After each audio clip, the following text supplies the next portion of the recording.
Tudo bem? Vamos crescer, vamos meditar, vamos nos encher de vida com a palavra de Deus juntos? E hoje o tema que eu gostaria de apresentar para vocês é reconciliação é vida. Reconciliação é a base de tudo. Cristo veio ao mundo com um propósito: reconciliar o homem com Deus. Reconciliar é saúde, saúde física, saúde emocional, saúde espiritual. E nós vamos trabalhar em cima desse tema utilizando a passagem que está no livro de Gênesis, né? Ali do capítulo 32, 33 e 34, que narra o encontro dos dois irmãos, Esaú e Jacó. Então, olha só, nós estamos aqui no início de um novo ano e certamente vão acontecer coisas muito boas, mas também pode acontecer muitas dificuldades, né? Faz parte do viver. A gente enfrenta dificuldades. Motivos, erro que nós cometemos, teimosia, às vezes surpresas desagradáveis que acontecem conosco, escolhas erradas, muitas vezes fruto de uma educação errada que a gente teve na nossa infância, ou a gente foi muito mimado, ou foi muito rejeitado, enfim. Esses fatores, né, que alteram a nossa alma, que geram muitas vezes problemas alheios à nossa vontade.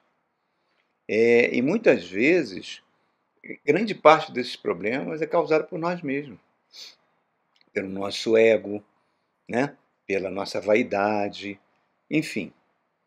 Isso faz parte da nossa humanidade. Mas o que é mais lindo de tudo é que Jesus Cristo, ele veio para nos transformar. E ele fala em João, no Evangelho de João, que ele fala para os discípulos: eu vos dou a minha paz. Não dou a paz que o mundo dá. Eu dou a minha paz.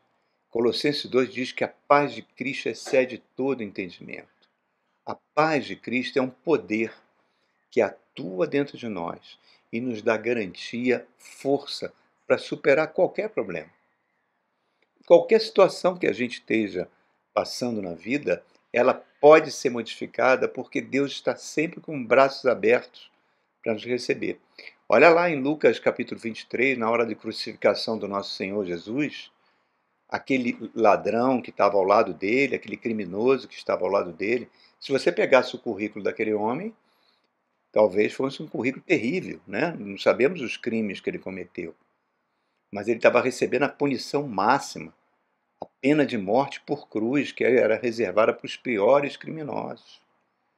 E aquele homem, que a tradição cristã chama de Dimas, São Dimas, olha para o lado e vê no centro, naquela cruz do centro, um homem completamente desfigurado, torturado, com cruz de espinhos, e ele enxerga naquele homem o Filho de Deus. É uma coisa tão fantástica, irmãos. E ele fala: Jesus, por favor, lembra-se de mim quando chegares no teu reino. Foi uma coisa tão fantástica que Jesus olha para ele e fala: hoje mesmo você estará comigo no reino.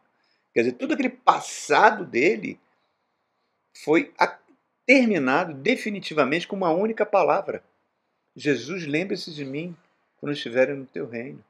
Uma única palavra mudou a vida desse homem por toda a eternidade.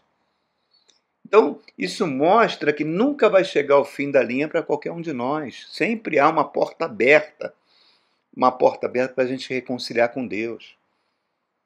Sempre há. E também reconciliar conosco mesmo. Aprender a nos perdoar, aprender a nos aceitar e aprender a corrigir os nossos erros, reconciliar com as pessoas que nos feriram ou que nós ferimos, sabendo que nós somos agora uma nova criatura em Jesus Cristo. Nós não somos mais aquela pessoa do passado, né? Então, reparem, eu e você não nascemos aqui por acaso. Nós estamos aqui para cumprir um propósito que Deus estabeleceu antes da gente nascer. E quanto mais cedo a gente tiver essa percepção, mais nós vamos desfrutar da verdadeira paz de Cristo. Por quê? Porque a vida carnal, irmão, é uma vida limitada. Você pode ter muito dinheiro, ganho de forma lícita ou ilícita, se entregar qualquer forma de prazer. Tudo isso, como diz o rei Salomão, é correr atrás do vento. Tudo isso vai acabar, vai murchar, não vai dar mais nada. Mas a vida espiritual, a vida com Cristo, é uma vida completamente nova, diferente, é plena. Por quê? Porque é guiada pelo Espírito Santo. Então, reparem, irmãos, para que isso aconteça, para que a gente desfrute dessa vida, nós temos que nos reconciliar. Reconciliar com Deus, reconciliar com os homens e reconciliar conosco mesmo. Eu não sei se você já teve uma experiência assim de fazer uma viagem, né? E de repente você desliga todos os equipamentos, dá uma geral na casa para ver se não deixou nada ligado, e vai para o aeroporto, pega o avião, e no avião você se lembra, esqueci de jogar o lixo orgânico fora. Aquilo vai apodrecer, vai encher de larvas, e quando você volta da viagem, realmente aconteceu isso. Um mau cheiro terrível, você tem que limpar, desinfetar. Às vezes esse cheiro fica por dias. Enfim, isso muitas vezes a gente faz conosco, a gente joga um lixo para dentro da nossa alma, que vai apodrecendo. Mágoas, ressentimentos com relação às pessoas, e isso vai nos transformando, gerando complicações físicas e emocionais. Tem um livro muito interessante de uma psicóloga alemã chamada Stefanie Stahl, que ela define a personalidade humana em 3 grupos, né? O adulto, que é aquela personalidade que dirige, que tem a razão, a compreensão, e 2 crianças dentro. Uma é a criança sol, que tem amor à vida, tem amor à diversão, a se alegria, a se regozijar, e a outra é a criança sombra, que é a nossa personalidade que foi formada na nossa infância.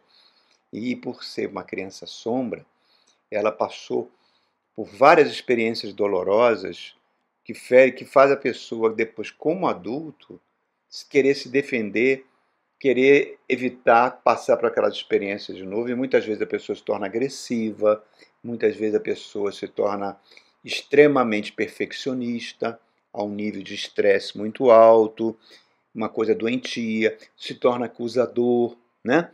Então é o que? Esse lixo na alma que está ali dentro que precisa sair, irmãos. E a melhor forma de fazer isso é a reconciliação. E por isso que eu escolhi essa história dos 2 irmãos, Esaú e Jacó. Uma breve introdução, já que você nunca ouviu, Esaú e Jacó.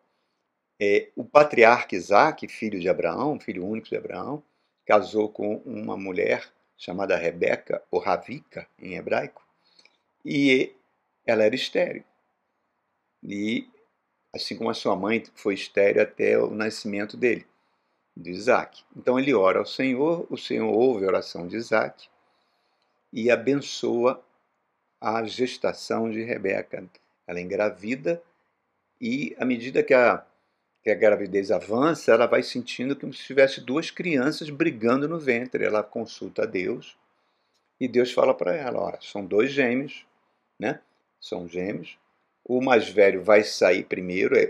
Teoricamente, ele teria o direito da primogenitura, mas não será ele que vai dominar. Quem vai dominar é o segundo filho que vai sair. Ele será uma grande nação e o mais velho vai servir ao primeiro. Olha só. Quando ela ouve isso de Deus, e acontece que no nascimento, o primeiro filho a sair, ele era uma criança toda peluda, avermelhada, por isso ela dá o nome de Esaú ou Esaú, que significa Edom, que significa cabeludo ou vermelho, né? E logo em seguida, o segundo gêmeo sai segurando o calcanhar dele, como se quisesse suplantá-lo. Por isso que ela lhe deu o nome de Iacove ou Jacó, né? E essas crianças vão crescendo. Esaú vai se tornando uma espécie de um homem guerreiro, um caçador, e Jacó é um homem caseiro que vive em tendas, calmo, muito mais tranquilo. E o pai gostava muito, tinha uma preferência muito grande por Esaú. E Rebeca tinha preferência pelo mais novo, baseado naquilo que Deus falou para ela. E esse negócio de preferência para um filho em relação ao outro sempre gera problemas, né? Eles vão crescendo. E um dia Esaú volta da caça com uma fome terrível. Jacó está preparando um prato de lentilhas, ele pede aquele prato, ó, me dá um pouco dessa lentilha. Ele falou, só dou se você me transferir o direito da primogenitura. E ele, de que me serve esse direito, essa herança, se eu estou morrendo de fome, me passa essa comida. Tudo bem, eu transfiro. Quer dizer, é uma pessoa extremamente carnal na sua essência, né? Os anos vão passando, o pai deles, Isaac, vai ficando cada vez mais velhinho, e ele tinha que transferir essa bênção, a bênção de Abraão, do seu pai, transferir para o filho mais velho, Esaú, onde toda a prosperidade, toda a proteção de Deus ia acompanhar essa bênção, porque era uma promessa de Deus, feita aos patriarcas. Rebeca, sabendo disso, monta um estratagema, porque Isaac está praticamente cego, bota uma roupa peluda em Jacó, né, para ficar com cheiro de Esaú, bota um pelo de animal, um casaco, prepara lá um guisado, um alimento para entregar para o pai. O pai recebe aquela comida maravilhosa, sente aquele aroma agradável e pensa que o filho mais novo é o mais velho. Pensa que ele é Esaú e abençoa, transfere aquela bênção que vem da linhagem de Abraão para Jacó. Ele seria o novo patriarca de Israel. Coisa muito importante. Jacó sai, ele enganou o irmão. Ele assumiu, fez um desfile. Não havia necessidade de Rebeca fazer isso. Se ela esperasse em Deus, aconteceria isso de forma natural. Ela cometeu o mesmo erro da sua sogra, Sara, que recebeu a promessa de ter um filho, o filho nunca que vinha. Ela pegou a sua ama, a sua empregada que ela tinha, que era menina, entregou para Abraão para gerar nela um filho, que ela cuidaria como se fosse o próprio filho dela. Não aconteceu isso, ele gera um filho chamado Ismael, e depois Sara vai ter Isaac. E por essa ação de Sara, nós vemos até hoje o conflito entre árabes e judeus. Enfim, naquele momento, quando Esaú chega, vai procurar o pai, vai pedir a bênção, e Isaac fala, não, mas teu irmão já esteve aqui, já levou a bênção no teu lugar, eu pensei que era você. Ele implora ao pai, me dá pelo menos uma bênção, não tem mais nada para te dar. E Esaú fica com um ódio mortal em relação ao seu irmão Isaac.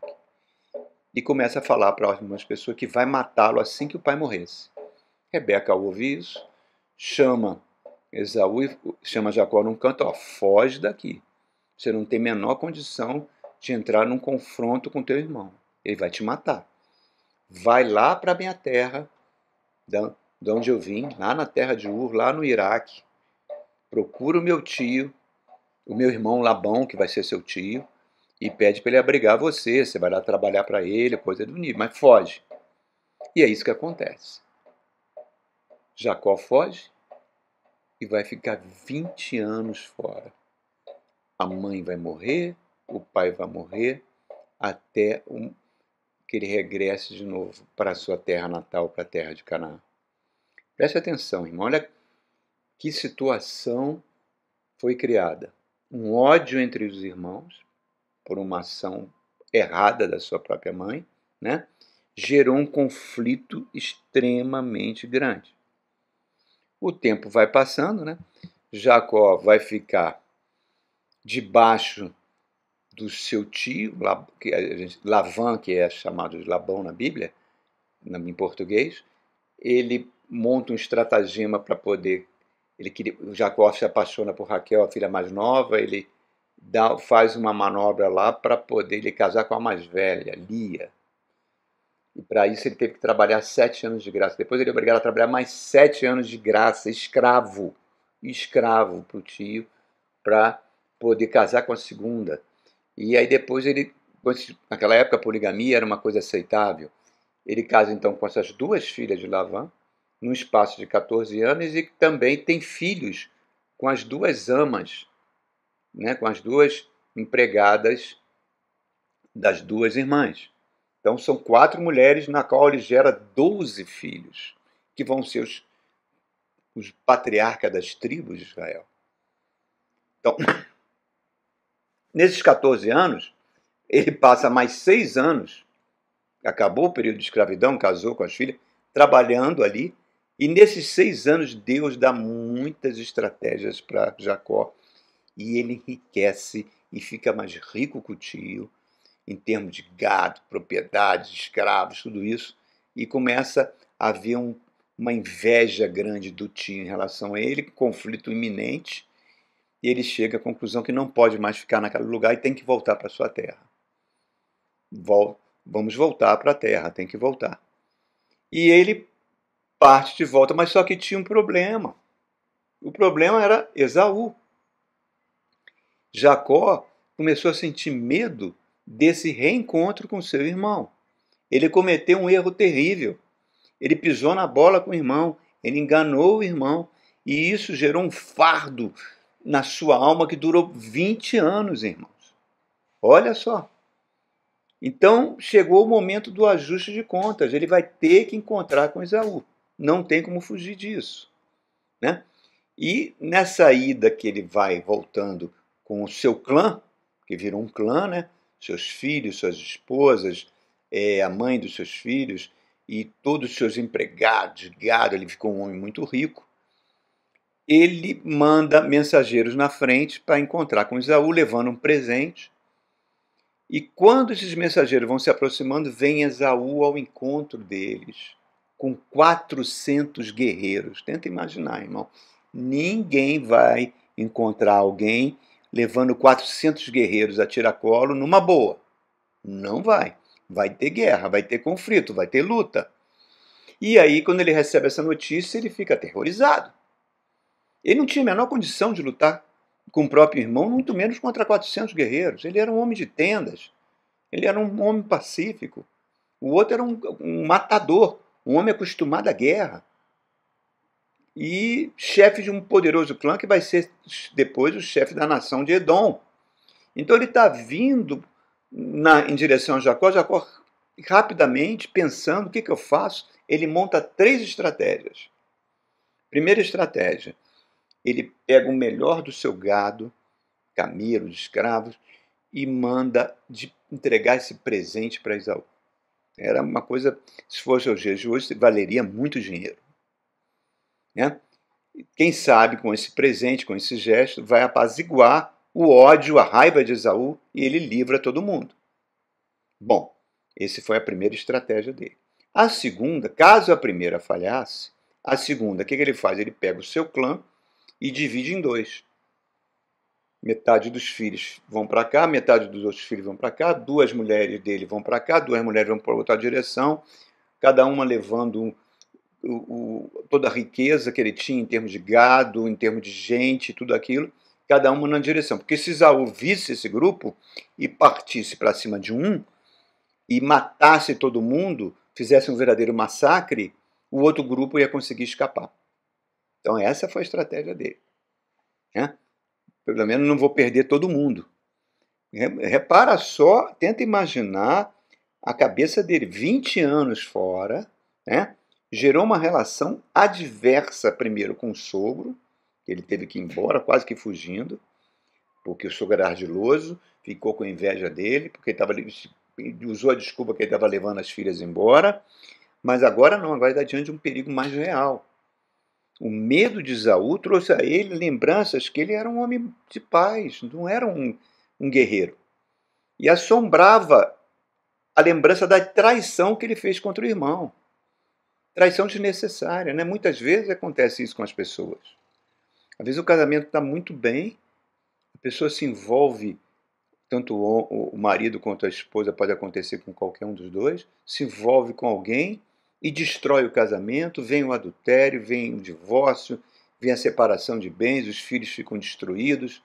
Acontece, né? Um único gesto. Às vezes uma aventura causa uma destruição grande. Às vezes também a pessoa tem um dinheiro, ela resolve investir em alguma coisa que está completamente errado. Fora o o flagelo que no Brasil está acontecendo com os bets, né? Que estão levando famílias e famílias, milhões de pessoas no Brasil a uma situação de miséria por causa desse vício em aposta. Enfim, são muitas situações. Tudo começa com um único gesto. E ali naquele momento, ele está assombrado. E aí ele faz a terceira estratégia, que deveria ter sido a primeira. Ele vai buscar a presença de Deus, vai suplicar a Deus. E lá em Gênesis capítulo 32, ele faz uma oração belíssima, irmãos. Belíssima. Deus do meu pai Abraão, Deus do meu pai Isaac, há 20 anos atrás. Olha que coisa interessante. Aonde ele fez essa oração? Repara, ele separou os dois grupos, né, um para um lado, outro para o outro, na margem, e tinha um rio chamado Val do Jaboque, né, um rio pequeno, um córrego, né, Jaboque, ou Iaboque, em hebraico. Separou os dois grupos e ele vai sozinho para a margem oposta e vai fazer essa oração. Olha que coisa incrível, né? Primeiro vamos falar da oração que ele faz sozinho. Ele fala: Senhor, Deus do meu pai Isaac, Deus do meu avô Abraão, há 20 anos atrás eu passei aqui, fugindo do meu irmão Esaú, com a roupa do corpo, não tinha nada, só tinha o meu cajado na mão, nenhum bem. E naquela ocasião, Senhor, eu pedi, né, que tu cuidasses de mim. E agora eu estou voltando, voltei rico, voltei próspero. Livra-me. Não foi por nenhum mérito meu. Tudo isso aconteceu porque tu me abençoaste. Olha que coisa fantástica, irmão. Tudo que eu recebi foi porque tu me abençoaste. Se tu não me abençoasse, eu estaria na miséria completa. Então eu não sou nem digno. É linda essa oração.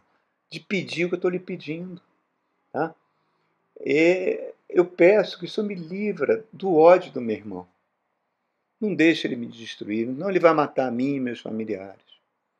Então, nessa oração a gente vê como ele está atormentado por sentimentos de culpa, de inadequação, um verdadeiro lixo na sua alma, né? Por mais astuto e inteligente que ele tenha sido ao fazer as duas primeiras estratégias, né, os preparativos, o estado psicológico dele não mudou. Ele estava longe de estar pronto para um encontro com Esaú, de ficar face a face com Esaú, né? Então, naquele rio Iaboque, sozinho à noite. Tem coisa pior do que essa, você passar por uma crise de ansiedade e estar sozinho de noite, né? Ele ficou ali por quê? Por que ele escolheu aquele lugar? Porque 20 anos atrás, quando ele estava fugindo de Esaú, ele parou ali na margem do rio, pegou uma pedra, fez um travesseiro e dormiu. E teve um sonho de uma escada que subia para o céu, que os anjos de Deus subiam e desciam. Ele acorda vendo aquela visão incrível e Deus lá de cima fala com ele. Eu sou o Deus do teu pai e sou o Deus do teu avô. Eu vou cuidar de você, Jacó. Eu vou proteger você. Ele, quando tem aquela visão, ele fica tão extasiado que ele fica, meu Deus, eu vi a casa de Deus aqui. Aí ele dá o nome daquele lugar de Betel, ou Beit, que significa casa, El, que significa Deus. A casa de Deus, Betel. E ele faz uma promessa, levanta um altar, se o Senhor me proteger e eu voltar com vida, o que eu tiver nas mãos, eu vou dar o dízimo de tudo para ti, Senhor. E tu serás sempre meu Deus. Então, reparem, ele volta porque na mente dele ele se lembrou disso tudo. E ele não está cobrando nada de Deus, ele está suplicando a Deus. Né? E Gênesis 32, 25, que ele fica sozinho, agora ele está de novo sozinho, com medo muito maior, com solidão. Não tem coisa pior. Numa noite escura, a gente está cheio de medo e ansiedade. São João da Cruz escreveu o seu livro lindo, né? Há noites escuras da alma, sobre essas noites de solidão que todos nós passamos. Por isso que Deus, no sexto dia, ao criar o homem, olhou para ele, viu ele sozinho e falou: não é bom que um homem viva só. Vamos fazer uma ajudadora, uma companheira. Nós precisamos um dos outros, irmãos. Por isso que os 2 mandamentos da lei são amar a Deus sobre todas as coisas, os principais, e amar o próximo como a nós mesmos. Nós precisamos um dos outros. E o amor, a reconciliação é a base disso tudo. Então, o que aconteceu? Ele está ali sozinho, aterrorizado, cheio de ansiedade, faz essa oração, e o que acontece em seguida, naquela noite, é a resposta de Deus, de uma forma sutil, à oração de Jacó. Aparece um homem, do nada, na frente dele, devia ser um homem muito forte, e chama ele para briga. Olha só, ele não tinha a menor condição de brigar com ninguém. Ele estava arrasado, acabado, morrendo de medo. Aí aparece um camarada, ele vai ter que arrumar uma força, uma energia para lutar contra essa pessoa. E aí ele não pensa 2 vezes. Ele é um jeito, se eu não lutar, esse cara vai me matar. E ele parte para lutar com essa pessoa misteriosa.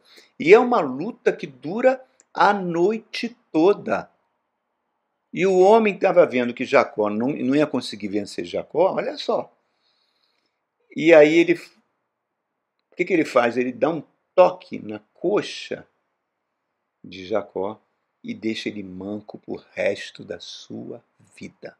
Ele desloca o quadril dele. É como se ele tivesse dado uma artrose de quadril de um grau violento. Jacó fica todo bamba. Aí Jacó sente que não é um homem normal. Começa a ver esse camarada é um anjo.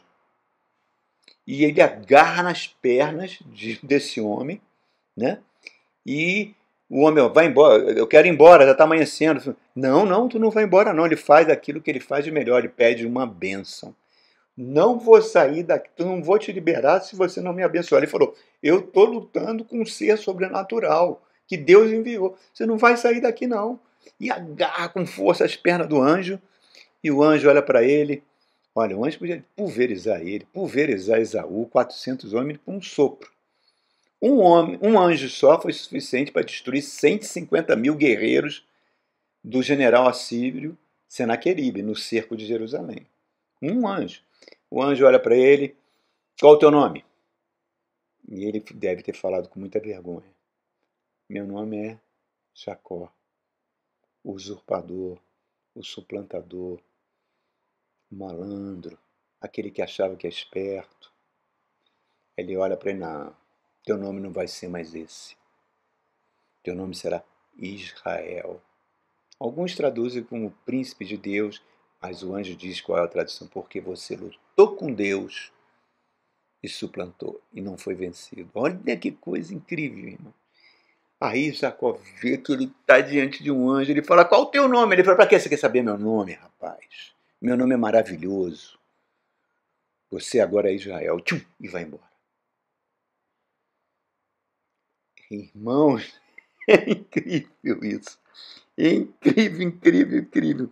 Ali em 232, ele, a madrugada chegando, esse encontro que ele teve com esse ser misterioso fez Jacó voltar a si. Fez ele observar o poder, a força interior que estava dentro dele, que ele não era para ter medo do irmão, nem ser subserviente a ninguém. E isso fica muito claro naquilo que Jacob fala para ele, não te deixarei partir, eu quero uma bênção. Aí, irmãos, ele abençoa. Acaba ali o capítulo 32 e o capítulo 33, ele parte em direção a Esaú. Esaú está vindo com seu exército. Jacó olha para ele, se aproxima dele, mancando, e se ajoelha. anda mais um pouquinho, se ajoelha diante do irmão. Anda mais, eu me emociono com isso. É um novo homem, é um novo homem, humilde, humilde. É uma humildade sem ser uma subserviência. Não, ele tem consciência do poder que tem dentro dele. Jesus falou isso para nós. Não vos deixarei sós. Eu e meu Pai faremos morada em vocês por meio do meu Espírito. O Espírito Santo é o poder de Deus atuando em nós, irmãos.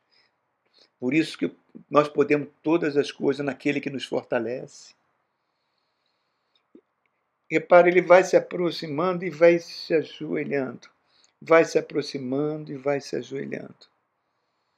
7 vezes. Tenta imaginar Esaú vendo esse cenário. O irmão mancando e se ajoelha, anda mais um pouquinho, se ajoelha e chega perto do irmão. Quebra o coração de Esaú ali. Ele não aguenta. Ele corre para o irmão, abraça o irmão, beija o irmão, eles choram. Há um perdão, há uma reconciliação ali incrível. Aquele lixo saindo de dentro dele. Né? É o novo homem, é o príncipe de Deus, é aquele que luta. Né? Eu fico imaginando, se não tivesse passado por essa experiência de lutar com esse homem misterioso, será que Esaú teria recebido ele dessa forma? Não, não mesmo. Eu ouso dizer que não.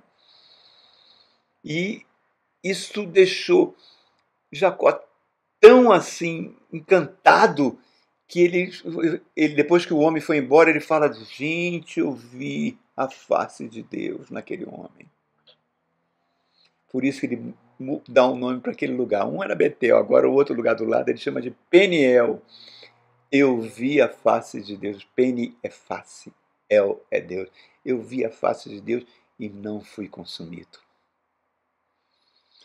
Que coisa fantástica, irmãos. E nesse encontro que ele tem com o irmão, e chora e abençoa o novo homem, né? Não é mais aquele temeroso Jacó. Não é mais, agora é o corajoso Israel. Irmãos, nossas lutas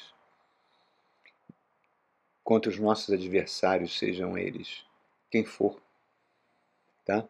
Por mais que eles sejam poderosos, tá? Por mais que eles tenham força e fortaleza, nós temos o poder de Deus em nós. Podemos superar qualquer luta e qualquer adversidade, irmãos. São as nossas lutas com Deus é que vai nos dar as forças. Quando você se tranca no seu quarto e de joelhos faz como Jacó, clama a Deus, clama, pede perdão, confessa os seus pecados, reconcilia-se com o Pai. Assim como Deus mudou a história daquele ladrão na cruz, a nossa história é mudada, é transformada, e qualquer desafio no nosso caminho, nós não vamos apenas enfrentar esse desafio, nós vamos sair vitoriosos, mais fortes do que nunca. É uma história inacreditável, porque Deus responde às nossas orações, irmãos. Responde e nos força a enfrentar as guerras, e nos força a enfrentar os adversários. Não adianta a gente ficar sentado à beira do caminho, chorando, pedindo um milagre. Não, nós temos que levantar a cabeça e partir para cima e buscar força em Deus, mesmo que as nossas perguntas não sejam respondidas, por que eu estou passando por isso, não há respostas fáceis para isso. Tá? O homem lutou com Deus na forma daquele anjo, né? E recebeu a força interior. Tanto é que depois Esaú fala: para que esses presentes? Eu estou rico, eu não preciso. Não aceite esses presentes, por favor. Tá bom, eu vou aceitar. Então vou fazer o seguinte: vou separar alguns homens aqui para servir de escolta e te levar em segurança até Canaã. Ele fala: não, não preciso, meu irmão. Ver você foi ver a face de Deus. Olha que coisa incrível. Não preciso não. Eu vou andando devagarzinho aqui com as crianças, com as minhas esposas, com o gado, no passo deles, e eu vou chegar bem. Deus é comigo. Pode ficar tranquilo. Nunca mais se viram, talvez. A Bíblia não fala mais. Né? Vão formar duas nações. A nação de Israel e a nação de Edom, infelizmente, serão inimigas. Mas a reconciliação foi feita. Muitas vezes a gente se reconcilia com pessoas que nos feriram, nos machucaram. O gesto da reconciliação é mais do que suficiente. Você não precisa nem conviver com a pessoa mais. Houve o perdão, o lixo da alma foi retirado, somos novas criaturas. É saúde espiritual, emocional e física. Faça isso, irmão. Busque na sua memória aquelas pessoas que você precisa se reconciliar. E se você tem Cristo, você é nova criatura. Você vai receber o poder para fazer isso. Porque Deus estará contigo. Amém? E essa história linda que Machado de Assis, um dia, não parta dessa vida sem ler alguns livros de Machado de Assis, viu? Às vezes na escola nos obrigaram a ler na infância, na adolescência, mas leia agora como adulto. O nosso gênio fantástico, Machado de Assis. Ele escreveu o livro Esaú e Jacó, inspirado nessa história. Mas, irmãos, está aí. É essa mensagem que eu queria trazer para vocês nesse início de ano. Que seja um ano maravilhoso para vocês. E vamos nos reconciliar rápido, o mais rápido possível, com aquelas pessoas que nos magoaram, nos feriram. Vamos jogar esse lixo fora, tá? Que essa história de Jacob, que vira Israel, te inspire, tá? Porque a Bíblia coloca essas histórias para nosso crescimento. Um grande abraço e até o nosso próximo encontro.